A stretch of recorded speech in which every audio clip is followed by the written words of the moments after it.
Estamos ya en compañía de los congresistas Carlos Tubina de Fuerza Popular y Omar Chejade de Gana Perú para analizar diversos temas de coyuntura, algunas cosas preocupantes, creo que la mayoría de ellas otras positivas. Decía aquel congresista Tubino que mejor deberíamos dedicarnos a hablar del vóley, ¿no? Que es de las pocas cosas que nos unen y nos dan satisfacción, pero no, lamentablemente hay varias cosas en la coyuntura, problemas del día a día que requieren soluciones pensadas, inteligentes, eficaces, y bueno, no las estamos viendo. Hay intentos, pero ahí siguen las cosas pendientes. Buenas noches y gracias a ambos por estar con nosotros. Bueno, en realidad una de las cosas que más nos ha preocupado en las últimas 72 horas es el caso de la excongresista Obregón. El presidente ha sido muy firme en decir que efectivamente no se va a encubrir a nadie, no se va, simplemente se va a pedir que se actúe conforme al Estado de Derecho, respetando el debido proceso, pero aquí hay algo que ayer lo analizábamos con Roberto Quiabra. Lo preocupante es que el señor Humala, su esposa desde el año 2005, hayan cobijado, hayan trabajado de la mano con una persona que ya desde un buen tiempo atrás venía siendo objeto de sospecha y de cuestionamiento por el tema del narcotráfico. La pregunta que yo empiezo con el congresista Chejade, porque es un tema directamente con el oficialismo, es que ayer también, la vez pasada se le dice a Teófilo Gamarra. El presidente de la República nunca dio crédito a estas denuncias, o sea, y más aún, ¿cómo es posible que una persona como Daniela Bugatás, que presidió el Congreso, no solamente después ya que se conocían esos cuestionamientos, que había sido investigada, insistió en emplearle, en darle trabajo, y más, cuando ha sido congresista, ha sido miembro de la Comisión de Defensa, lo cual nos aterroriza por la gran información a la que ha podido tener acceso? ¿Qué pasó ahí, congresista? ¿Ha habido error de parte del partido de gobierno? A ver, el año 2005, cuando seguramente se empezaron a armar las listas, el presidente de la República, que en ese momento era candidato a la presidencia, el 2006 también, evidentemente no tenía ningún tipo de información ni indicios. Ella era representante cocalera. ¿Cómo existen una serie de representantes de gremios y agrupaciones? El presidente de la República es un ferviente luchador contra el narcotráfico, contra el terrorismo. Él mismo ha luchado en zonas de emergencia como oficial del ejército contra el narcotráfico, y en el actual gobierno han habido éxitos importantes como la captura de Artemio, por ejemplo, que ha sido un éxito grandioso, formidable. Este es un gran problema estructural, no solamente coyuntural, Mario. El problema es que todavía necesitamos mejorar a los partidos políticos, que sean verdaderos partidos políticos. Y en ese momento recién se creaba el Partido Nacionalista, tenía pocas semanas y no meses de creado, un proyecto nuevo, un proyecto diferente. Y el presidente de la República, en ese momento simple candidato, no sabía de estas insinuaciones, imputaciones, indicios. Hay que acordarse, Mario, de que ha habido un seguimiento de hace 3 años o 4 contra la ex congresista, en ese momento de oposición, no éramos gobierno, Nancy Obregón. Y el presidente de la República no ha interrumpido esas investigaciones por parte de la DINANDRO, de la Policía de Inteligencia. Me refiero, congresista, a la actitud política. Yo ayer, el otro día puse el ejemplo, disculpe que pongo el ejemplo del LAPRA, que digamos, para efectos me da exactamente lo mismo si es el LAPRA, Fujimorismo, Acción Popular o PPC, lo que sea. Pero no es sano que una organización política, ante ese tipo de cosas, separe a la persona. Y lo hizo Mario. ¿Cuándo se hizo? Ahí quería terminar la frase y la respuesta a tu pregunta. Hace 3 años, en agosto del año 2010, cuando la señora Obregón todavía era congresista de oposición, fue separada por el presidente Ollanta, en ese momento líder de la oposición democrática, del Partido Nacionalista y de la bancada nacionalista. Inmediatamente, cuando hubo una sombra de duda contra la señora Obregón, inmediatamente pero Bogotá la contrató el 2011. Ha pedido perdón el día de ayer. En ese aspecto sí, pues te doy la razón. No sé qué argumentos probablemente amicales o de compañerismo habrán empezado en Daniel, pero el día de ayer ha pedido perdón. Ahí está el problema con esta chica. Discúlpame que ahí termino para cerrar el tema. El problema no es ese, el problema es que los mal pensados dirán, oye, entonces si es una narcotraficante, por ahí hay fondos mal habidos, financiamiento mal habido. Esa es la preocupación. O sea, yo no sé, no necesariamente eso es verdad, pero hay una sospecha lógica. Un error de un distinguido y amigo, miembro de la bancada. No lo de Bugatás en persona, en general, por eso digo, un error de un distinguido y amigo, miembro de la bancada nacionalista como Daniela Bugatás, no puede alcanzar pues al presidente de la República. Si el presidente de la República hubiese querido tapar, hubiese querido bloquear alguna investigación, lo hubiera hecho como presidente de la República. Era fácil dar una orden a la policía, claro. Pero él, respetando el Estado de Derecho, el presidente Ollanta, siguió con las investigaciones que venían del gobierno anterior. Y han dado con estos indicios, y evidentemente es una situación grave, que tendrá que responder la señora Obregón. Y el presidente de la República ha dicho que se respeta el debido proceso, y si es culpable, lamentablemente, tendrá que pagar las consecuencias. Eso es lo que hace un verdadero jefe de Estado, un verdadero estadista, y el presidente Ollanta Humala ha actuado como tal. No podemos manchar la honra del presidente. Eso es primero. Y en segundo lugar, una cosa es el tema de Nancy Obregón, que es delicado y que la justicia debe investigar y sancionar sin responsabilidad, y otra cosa muy distinta son los narcoindultos, ¿ah? Porque los narcoindultos, el señor Facundo Chinguel le dieron el espaldarazo de presidencia de la República del doctor García. El doctor García firmaba los indultos presidenciales o las conmutaciones de pena, que era casi lo mismo, ¿no es cierto? Y el señor Facundo Chinguel recibió un espaldarazo del doctor García Pérez, que incluso dijo que era un hombre probo, ya cuando habían serias imputaciones este año, que confiaba en él, que era su amigo, y que si algún defecto tenía era que trabajaba demasiado. Eso lo dijo este año. Cuando, a diferencia, cuando el presidente Ollanta hubieron ciertas imputaciones contra la señora Obregón hace 3 años, inmediatamente fue separar el partido hasta que se esclarezcan los hechos. Son cosas muy distintas. La señora Obregón era congresista de oposición. El señor Chinguel trabajaba con el Ministerio de Justicia en el Ejecutivo, muy cerca al presidente García. Y desde luego que despachaba con él en Palacio de Gobierno. Una cosa muy distinta. Coneta Tubino, ¿qué opinas sobre esto? Y además hay un pedido ya expreso del APRA, no sé si de otro partido más, porque se cree un grupo de investigación para el caso específicamente Obregón y de sus eventuales influencias o tentáculos a otras instancias o del Legislativo o del Ejecutivo. Este es un caso muy serio porque nos demuestra, ahora sí ya fácticamente, cómo el narcotráfico se infiltra en los poderes del Estado. Y eso es un hecho gravísimo. Es un hecho gravísimo que se suscita porque no le estamos dando la debida importancia a la lucha contra el narcotráfico en el Perú. Esa es la verdad. La lucha contra el narcotráfico en el Perú necesita medidas mucho más firmes, mucho más drásticas que las que estamos tomando. Entonces, al final, como actuamos con mano blanda, como a pesar de las advertencias, se insiste por diferentes razones con personas que están cuestionadas, y en el caso de Nancy Obregón, uno de los que trabajaba al lado de ella, con 140 kilos. Así es, en el año 2009. Entonces, ¿cómo es posible que un presidente haya contratado a una persona vinculada? Y Abogata la contrató a pesar de eso. O sea, ya habían indicios más razonables. Que indicios, ¿no? Claro que sí. Entonces, en todo esto, yo creo que hay que tomar medidas firmes. Entonces, lógicamente que en el Congreso hay quienes creemos que se debe investigar el accionar de Nancy Obregón que tuvo cuando estuvo... O sea, ustedes iban a apoyar esa creación de ese grupo de trabajo. Claro, por supuesto, porque sí nos interesa, porque había estado en la Comisión de Defensa. ¿Acaso alguno de nosotros tiene a flor de boca o sabemos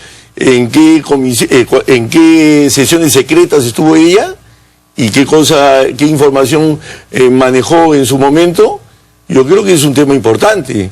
Yo creo que nadie se va a negar a eso. O sea, que las investigaciones se lleven a cabo. ¿Ustedes también van a apoyar esa investigación, Jovita Chejade? Particularmente no hemos conversado todavía en bancada, pero no tenemos ningún reparo que sea cualquier tipo de investigación, sin tratar pues de sacar agua para su propio molino, ¿no? Como los miembros de la bancada aprista fundamentalmente, que quieren formar esta comisión seguramente para que formar una cortina de humo y que la gente, la opinión pública se olvide de los narcoindultos que se dieron en el gobierno pasado del doctor García, ¿no es cierto?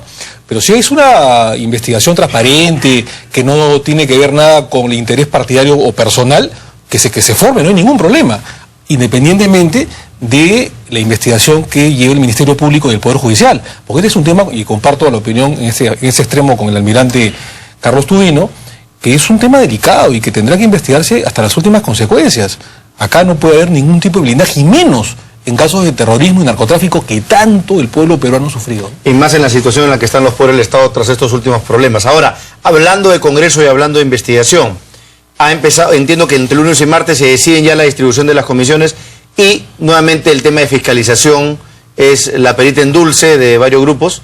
Se dice que por un acuerdo político era Perú Posible al que le correspondía, pero en la medida que está el tema de Toledo por medio, se van a inhibir.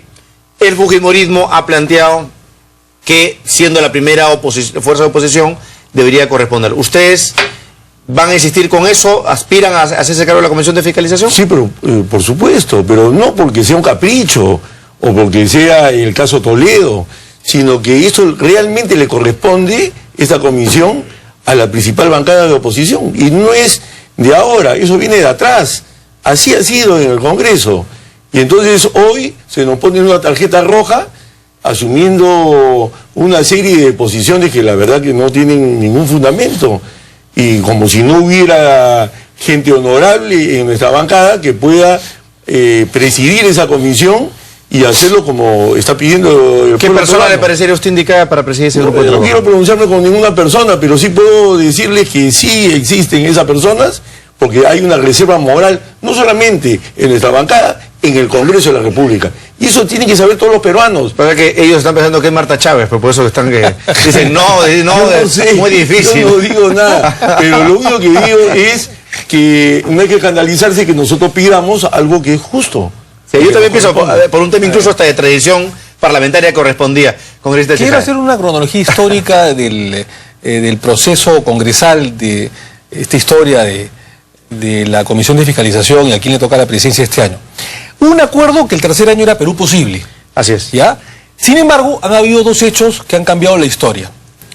Uno, que la bancada de Perú Posible comenzó con 21 congresistas, luego se fue el señor Bruce, quedaron 20 inmediatamente, luego se fueron 5, quedaron 15 el último año, y ahora, con este problema del señor Toledo y su famosa suegra, había una estampida y han quedado solo 10 congresistas de los amigos de Perú Posible. ¿No es cierto? Amigos respetuosos, ilustres. Entonces, ya pues no tienen los 21 que tenían antes, tienen ahora 20, tienen ahora 10 nada más, tienen menos de la mitad.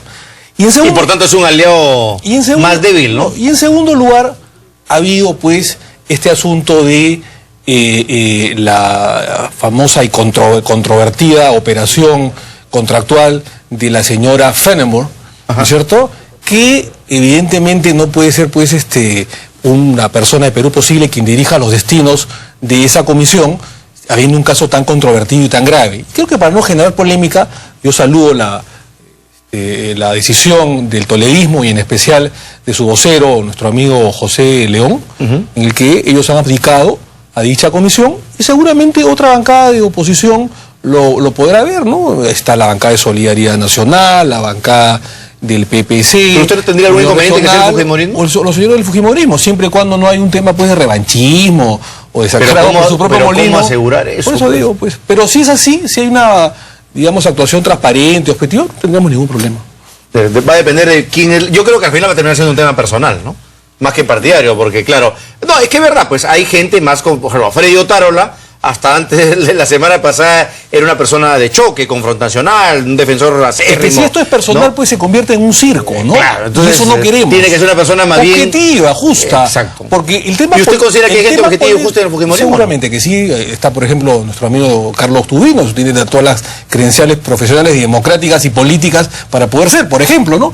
Pero independientemente de ello, la política en el Congreso no debe estar alejada de la justicia, ¿no? Ni el tema jurídico. Porque muchos dicen, este es un foro político. Sí, pues es un foro político. Pero si le quitamos el basamento jurídico y de justicia, entonces deja de ser político. Se convierte pues en un circo político mediático. La verdad que yo estoy de acuerdo con lo que acaba de decir Omar, en el sentido de que no podemos apartarnos ni de la Constitución ni de la ley, sino para qué está un congresista. ¿Cómo va vamos a decir, a tomar decisiones si no respeta la ley y la Constitución, si esa es la base de la democracia? Entonces, yo, por ejemplo, estoy en la comisión de investigación, de la misma comisión con Alan García, pero yo sí estoy tratando de dar cumplimiento a lo que dice la Constitución y las leyes, y no ver los temas con un revanchismo político. Y o sea, ya tenemos candidato a la presidencia de la Comisión de Fiscalización, por lo visto. No. Ya estoy percibiendo así. No hay candidato, sino que acá, y la verdad que tenemos que actuar en el Congreso siempre de esa forma. Y hablando... Perdón, sí, Mario, un sí. tema, y acá quiero poner los puntos sobre las sillas, corroborando con don Carlos Tubino. El doctor García se queja mucho, dice que es la megacomisión, hablando de la megacomisión, que se encarga de investigar su gobierno, de puros comunistas, ¿no es cierto? Izquierdistas, rojos, es lo que ha dicho despectivamente, de tercera categoría, ¿no? Enterradores de tercera, así los ha denominado, que antes por lo menos habían otro tipo de enterradores, haciendo alusión a la década del 90, cuando lo investigaron entre el 90 y 92 antes del golpe de Estado.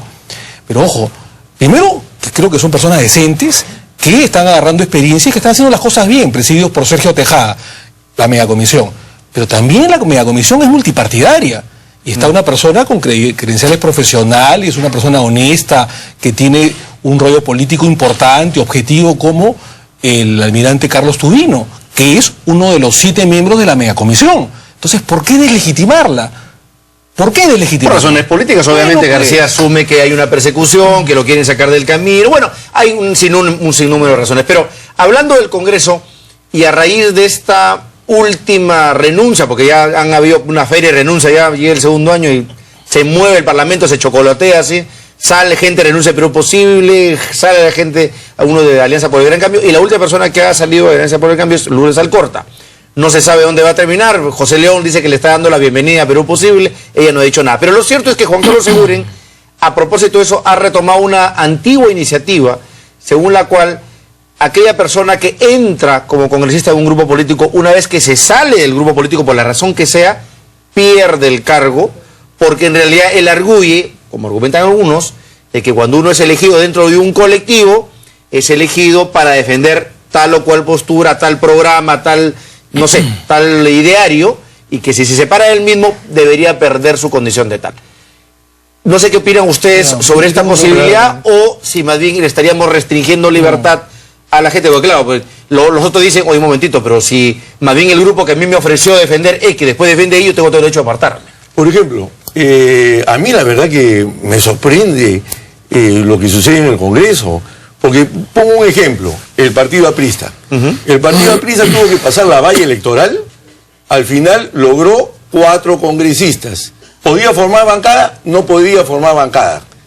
Lograron al final 2 personas, 2 congresistas, y formaron bancada porque ya tenían 6. Pero pasaron la valla. Ahora qué fácil es formar una bancada. Sí, pues. O sea, no han pasado ninguna valla, no representan a ningún grupo, a ningún partido político, y se puede formar una bancada. A mí me parece que eso está mal. Entonces... o sea, se incentiva el fraccionamiento, incentiva el transfugismo. Así es. Y eso no está bien en ningún congreso. Entonces, al final, que se tiene que tomar medidas, yo creo que sí se tienen que tomar medidas. Ahora, implicaría una reforma constitucional. Sí, nosotros hemos presentado, quien habla particularmente, un proyecto de ley sancionando a los congresistas tránsfugas, con la inhabilitación, es decir, con el desafuero, digamos, de su cargo congresal. Pero no solo es porque se separa de la bancada, sino porque se va a otra agrupación política. O sea, no basta para consumarse. O sea, no basta renunciar, quedarse solo, sino irse a otra bancada. Claro, porque si no forma otra bancada y se queda como independiente, entonces no merece esa sanción. Claro. Pero el transfugismo, per se, es cambiarse de equipo. Exactamente, es decir, cambiarse de camiseta. Es decir, es una estafa a la política, es una estafa a sus electores, como bien lo dijo Carlos Tubino. Es decir, yo postulo a través de una bandera política, para esto me eligieron, salgo congresista, y luego de un tiempo veo pues que ya no me conviene, renuncio a mis electores que me eligieron, a pesar que no hay voto imperativo, pero una obligación imperativa, digamos, por parte del congresista, pero renuncio a la bandera de batalla por la cual yo fui elegido, por el cual yo propugné en campaña, y luego me traslado a otra bancada o a otro partido político. El transfugismo per se debe ser condenado. Y es por eso, Mario, que estamos lamentablemente en un abismo institucional. Yo creo que la reforma política del Estado es importante. Y para esto necesitamos, lamentablemente, con la Constitución 93, tiene una valla muy alta, de 2/3. Y hay que ponernos de acuerdo con el fujimorismo, con el aprimo, con Solidaridad, con Perú Posible, con todos, para llegar a los 87 votos, porque no es fácil. Ya se ha visto en las otras elecciones. Yo justamente quiero retomar esa reflexión de Gustavo Chejae, porque en este programa estamos insistiendo mucho en que no solamente es ese cambio constitucional que hay que dar. Me refiero al tema de la repartija, de la designación de los miembros del TCDF y Banco Central de Reserva, sino a otro tipo de cambios que más bien afiancen la calidad de la representación política. Por ejemplo, el eliminar el voto preferencial, para mí, por ejemplo, eliminar el voto obligatorio, dejarlo libre, por ejemplo, el crear circunscripciones electorales mucho más pequeñas para que digamos, el representante sea más fiscalizado y controlado. Por ejemplo, fortalecer la ley de partidos políticos a través del financiamiento para evitar casos como el tema de lavado de activos o que los narcos se estén metiendo a financiar actividades políticas. Otros hablan de la creación del Senado, no sé, o renovación por tercios, pero hay una serie de reformas que se están planteando. Antes de su respuesta, y respecto al tema de la huelga médica, me alcanza un comunicado a la opinión pública acerca de la solución de la huelga de los médicos del MINSA. La firma Monseñor Luis Bambarén Astelumendi. Dice, número uno, la medicina no es una profesión sino una vocación, por ello debe ser humana al servicio de la salud y de la vida de los pacientes que deben ser tratados con delicadeza. He sido testigo del diálogo entre el secretario general de la Federación Médica, el presidente de la Asociación Nacional de Médicos del MINSA y otros dirigentes con autoridades del Ministerio de Salud en un clima muy positivo para la pronta solución justa y satisfactoria de la huelga. Tercero, incumplimiento del acta del 20 de octubre del 2012, habrá un incremento de 1.500 soles a partir del mes de septiembre. Los otros temas pendientes como ascensos automáticos, nombramientos, niveles, etcétera, lo mismo que los que dependen de una ley, serán tratados post la huelga, lo cual me parece interesante. Solo falta que la Asamblea de Delegados Nacionales, que serán convocados para el domingo 4, o sea, este domingo, ratifique estos acuerdos y levante la huelga. Cuarto, mi participación como observador es pedir a Dios su luz y que abra y disponga los corazones de todos para lograr una inmediata solución. Aduje el ejemplo de Jesús que pasó sanando todas las dolencias y encargo a los apóstoles que curasen a los enfermos. Es más, él se identifica con cada enfermo, toma su lugar y dirá, estuve enfermo y me visitaste. Un día dirá a los médicos, estuve enfermo y me curaste. Confío en Dios, en la buena voluntad y disposición de las partes, que este lunes 5 los miles de enfermos de todo el Perú sean acogidos en todos los hospitales del Ministerio de Salud. Lima, 2 de agosto, Monseñor Luis Bambarén. Bueno, es en realidad la versión de un observador, una persona que está facilitando este diálogo. Esperamos, sinceramente, que se levante entonces esta paralización. Regresando a nuestro tema, hablamos de un paquete de reformas para fortalecer el sistema político. ¿A qué reformas estaría dispuesta a apoyar el fujimorismo con este tubino por una sencilla razón? Si permitimos que el famoso tema de la repartija pase desapercibido, tarde o temprano va a volver a ocurrir. Justamente porque el Parlamento está tan fraccionado, tan dividido en pequeños grupos, que construir mayorías es casi imposible. No es momento de tomar esta situación para evitar además por ahí algún tipo de aventura autoritaria, tipo 5 de abril, tipo ecuatoriana, convocatoria de una asamblea constituyente, adelantarnos y la propia clase política se autorreforme. ¿No es momento? Acá el tema que tenemos que tener bien en claro es que los cambios constitucionales son temas muy delicados. El primer punto importante que hay que tener en consideración. Entonces esos son temas que hay que estudiarlos en profundidad, no es un tema que hay que analizarlo así nomás, ¿no? Sino que hay que analizarlo. Nosotros estamos siempre dispuestos al análisis profundo de cada tema que se quiera analizar en el Congreso.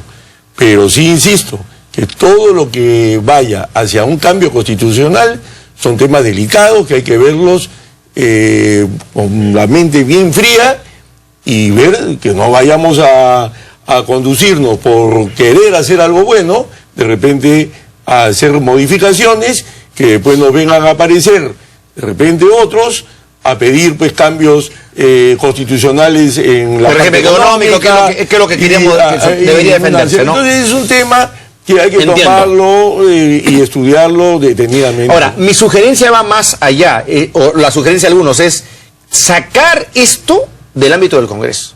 Porque justamente si se deja el ámbito del Congreso, empiezan los problemas de discusiones estériles que nunca llegan a buen puerto. La pregunta es que sean líderes políticos, incluyendo el propio presidente Humala, los líderes de las principales fuerzas políticas del Perú, que se reúnan y en base a una agenda de mejora del sistema político, vayamos a esa reforma. Por ejemplo, algunos discuten si el tema de las designaciones al DF, Defensoría y Tribunal Constitucional, Defensoría, Banco Central de Reserva y Tribunal Constitucional deberían permanecer en manos del Congreso. Algunos piensan que no, quería dárselo al Consejo de la Magistratura, a un pool de universidades privadas o a quien fuera, pero no volver a someter al cuoteo político este tipo de designaciones, así como varios cambios, ¿no? Mira, en cuanto a las designaciones, Mario, nosotros te hemos presentado, yo lo he hecho hace poco, un proyecto de ley modificando este tipo de las personas que eligen o designan a los altos funcionarios del Estado. Esto era antes tarea del Senado.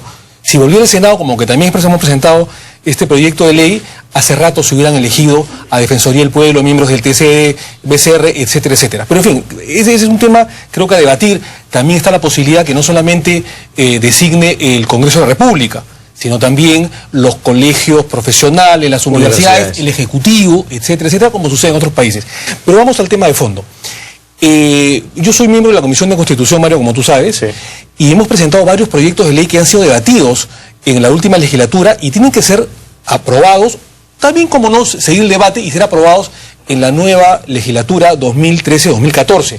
Uno de ellos, que para mí es uno de los principales, es la restitución del Senado de la República, de la bicameralidad. Hay mil razones: reflexión, sagacidad, academicidad, el Senado etcétera. ha sido en la práctica del Tribunal Constitucional. Bueno, en un segundo que no es su función, pero no debería ser. Termina legislando. No, y a veces también el Senado es el Consejo de Ministros y no debería ser. Bueno, en segundo lugar, la eliminación del voto preferencial. Eso es indispensable, llegar a que se elimine el voto preferencial, porque como tú dices, mucha gente se cree pues hijo del voto preferencial y sale cualquiera. El financiamiento de los partidos políticos por parte del Estado. Es el único país, aparte de Venezuela, que el Estado no financia a los partidos políticos. Y ahí se puede meter plata de narcotraficantes, plata de la droga, plata mala vida, plata de empresarios que después quieren buscar... Previa exigencia de condiciones para formar y tener un partido político. Sin duda alguna, que haya democracia interna en los partidos políticos. El fortalecimiento de los partidos políticos, que ya se avanzó en ese aspecto. Y también el financiamiento del Estado a los partidos políticos ya se aprobó en la Comisión de Constitución, falta el Pleno. La imprescriptibilidad para los delitos de corrupción de funcionarios y la muerte civil o inhabilitación perpetua para los deudores que no paguen y que delincan habiendo sido funcionarios para que nunca más vuelvan a la administración pública, son temas, todos ellos que te he nombrado, que necesitan una reforma constitucional. Y se me olvidaba, también hemos presentado, para que estés contento, la no obligatoriedad del voto. Voto facultativo. Tiene que ser libre. Pero con mayor civismo por parte de la gente, y habiendo un régimen al principio de premios cívicos para la gente que vaya a votar. ¿No es cierto? De concientización, y ustedes, los medios de comunicación, tendrán que ayudarnos. Pero por supuesto. Ya. Todo ese paquete de 7, 8 reformas que también son parte del acuerdo nacional, nosotros los miembros del Partido Nacionalista lo hemos presentado, particularmente yo he presentado hasta 4 proyectos de ley. Unos están más avanzados que otros en su debate, pero tienen que ser aprobados en esta nueva legislatura. Congresista, en la medida que requieren todos votación calificada, y casi imposible, no hemos visto una designación, debería filtrarse previamente. 15 segundos nada más. Sí. Y es por eso que a mí me apena que hay algunos líderes políticos, como el señor García, que traten de dinamitar y boicotear al gobierno con estas frases de que hay autoría o autoría mediática en narcotráfico y terrorismo por parte del presidente de la República, faltándole el respeto al presidente de la República. Eso es inaceptable y no lo vamos a permitir, no lo vamos a permitir.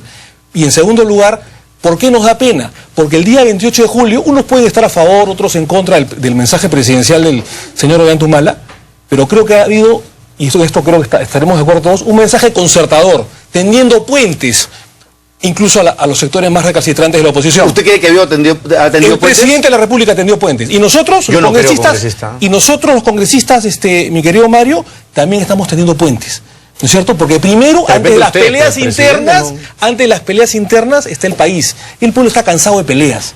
Es momento de darnos la mano con el fujimorismo, con el aprismo, con Solidaridad, con todos, con el PPC, para poder salir adelante y salir de este abismo institucional. Esto que ha pasado, de lo que ustedes han denominado repartija, que es un tema que yo como jurista puedo considerarlo de otra manera como una proporcionalidad en el Congreso de lo de las cuotas, el cuoteo que siempre ha habido, lo que pasa es que ahora de repente no se ha elegido tan bien como antes, pero siempre ha habido cuoteo. Te acordarás que el señor Carlos Mejía, al cual le tengo aprecio, es miembro del partido, fue miembro del Partido Aprista y es miembro del TC el día de hoy. El señor Javier Orlandini, secretario histórico de Acción Popular, segundo hombre de la UNDE, fue miembro y presidente del TC. Siempre ha habido esto, Mario. Lamentablemente ha habido de repente una mala elección, qué sé yo. En fin, eso ya pasó. Pero hemos caído en el abismo institucional y no podemos dar esta imagen al pueblo. Por eso que es el momento de darnos la mano. Con el señor Tubino, con la señora Chávez, con la señora Salgado, con el señor Reati, con todos ellos. La pregunta para cerrar el tema de las reformas constitucionales dirigidas al sistema político, para no tocar la parte económica, que es lo que queremos resguardar y que permite el crecimiento del Perú hoy en día, es ¿por qué no pedir a los líderes políticos, no sé si a nivel de las instancias del Acuerdo Nacional o otra instancia, pero ir con un acuerdo establecido en lo que toda la clase política esté de acuerdo en 4 o 5 cambios esenciales y luego trasladarlo al Congreso para votar. Para evitar pues entrar al toma y daca. Nosotros nunca rehuimos al diálogo democrático. Y en ese sentido nosotros estamos llanos al diálogo. Pero sí somos conscientes que los cambios constitucionales tienen que estudiarse detenidamente. Y entonces, esa es la reflexión final de todo esto. Entonces hay que tener mucho cuidado con los cambios constitucionales, porque los cambios constitucionales nos pueden llevar a un destino no como el que uno está buscando, y de repente un destino peor. Entonces hay que llegar a un consenso. Y acotarlo bien. Y hablando de lo que acaba de decir el congresista Chejade, esta tendido de puentes que teóricamente ha hecho el congresista, yo no he visto ningún tendido de puente que haya hecho el presidente el día 28. Yo creo que más bien ha faltado eso en su discurso. Ayer hemos visto otra sesión penosa. Imagínese usted que sea ministro de Defensa y le digan gatito faldero congresista. ¿O Felpudini? No, ¿Cómo se hubiera sentido usted? Antes el congresista Omar Chejade ha tocado un tema que es la autoría mediata. Ya lo que dijo Alan García por lo de Ignacio Obregón. Es que la autoría mediata... que usted lo está relacionando con el tema de Fujimori. Porque no solamente el tema del ingeniero Fujimori, sino el tema de los militares en el Perú. Que ha habido una persecución muy fuerte por el tema autoría mediata. Con la autoría mediata uno mete preso a cualquiera. Porque que haya tenido autoridad y poder. Bueno, al propio García casi lo metieron preso por temas penales. Entonces es un tema que lo acabo de escuchar a Omar Chejade, que lo ha defendido, que de ninguna manera la autoría mediata, así, y la autoría mediata para nosotros sí, y para los militares también, y para los, en este caso, el expresidente Alan García también. Entonces, ahí está el tema. Esas son las cosas que también hay que conversar. Porque con autoría mediata y el dominio del hecho es fatal para cualquiera que haya tenido poder y autoridad en cualquier lugar. Entonces, empezando por el expresidente Velasco. Ahora, con respecto a los insultos, ustedes verán, yo no participo en eso. Yo creo que las discusiones y los debates... No, pero se lo pregunto, ¿sabe por qué, congresista? Porque usted es almirante de la Marina Negra del Perú, el militar. Usted ha tenido antes que respetar a un ministro cuando ha estado en el cargo de ministro de Defensa. Y ayer Roberto Quiara me decía, imagínate cómo a nivel regional nos verán que en un congreso le dicen a su ministro de Defensa gatito faldero Felpudini. Claro, yo entiendo que un día antes Cateriano con el presidente sale a decirle, nosotros no nos vamos a ir a Tokio, nosotros no vamos a ir a París. Obviamente, lo menos que le iban a decir era gatito faldero. En realidad debió ser, dicho sea, perrito, no gatito, ¿no? Pero Mario, es el yo chiste lo que completo. sí quiero dejar una reflexión. Quien fuera ministro de Defensa, en cualquier régimen, debe tener bien claro esa persona que él es el representante político de las Fuerzas Armadas del Perú y que las Fuerzas Armadas le pertenecen al Estado peruano. Entonces, el Estado somos todos. Y al final, esa persona es la menos indicada para entrar a la lucha política, esa de los adjetivos entre... Así es, él no debería estar en eso, él debería estar siempre pendiente, sacando la cara por las Fuerzas Armadas, luchando políticamente por ellas. Sí, pero yo no me imagino un Alan Wagner, un Antero Flores Arauz, entrar a esa... Es que esa no es la función de ningún ministro de Defensa del mundo, entrar a pecharse políticamente en la política menuda. Igual que un canciller, ¿no? Por favor, esa no es su nivel. Entonces, lo primero que tiene que tener un ministro de Defensa es eso, precisamente por lo que acabas de decir, porque queda muy mal ante el personal de las Fuerzas Armadas. Entonces, que respete el ministro de Defensa la función. ¿Van a apoyar su censura? Nosotros se está corriendo la censura, pero no sé si se llegará pues pero, o sea, el grupo Fujimori va a apoyar la censura. Sí. Necesitan 66 votos, ¿no es así? Entonces, el tema es ese, pero ojalá que eso le sirva de reflexión al ministro Cateriano, de no entrar a este tipo de pechaje que le hace muchísimo daño al ministro de Defensa en cualquier país. A la institución. Así es. Hay que poner paño frío, no estoy de acuerdo con el almirante Tubino. Yo creo que es momento de una concordia, se viene el bicentenario de la República y creo que nos tiene que agarrar unidos y no pechándonos entre nosotros, entre peruanos. Pero volviendo al tema de la autoridad mediata.